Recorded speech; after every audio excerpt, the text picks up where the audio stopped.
बेळगाव येथे महाराष्ट्र एकीकरण समितीच्या मेळाव्याला जाणाऱ्या शिवसैनिकांना कोल्हापूर पोलिसांनी टोल नाका इथं ताब्यात घेतलं। यावेळी जोरदार घोषणाबाजी आणि झटापटीने काही काळात तणावाचं वातावरण निर्माण झालं होतं। गेल्या कित्येक वर्षांपासून महाराष्ट्र कर्नाटक सीमावाद चालू आहे। महाराष्ट्र एकीकरण समितीच्या वतीनं प्रत्येक वर्षी बेळगावमध्ये मेळाव्याचं आयोजन केलं जातं।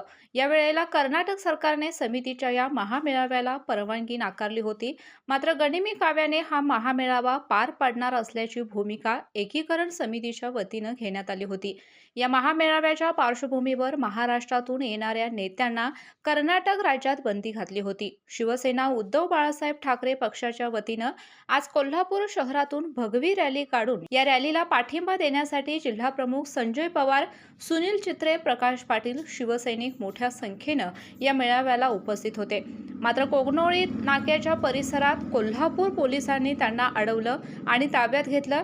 यावेळी शिवसैनिकांनी कन्नड ठिकाणचा जोरदार घोषणाबाजीने निषेध व्यक्त केला। या रॅलीच्या पार्श्वभूमीवर कर्नाटक पोलिसांनी देखील मोठा पोलीस बंदोबस्त तैनात केलेला होता।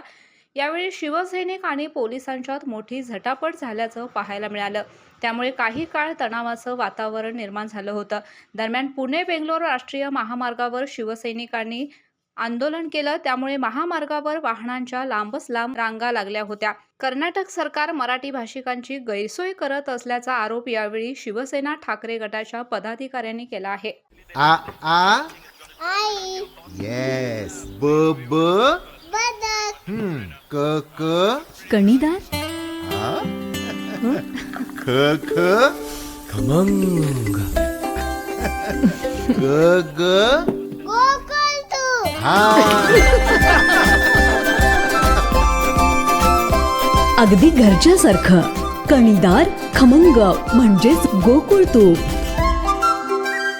अशाच नवनवीन अपडेट पाहण्यासाठी आमच्या केके न्यूज चॅनेलला सबस्क्राईब करा।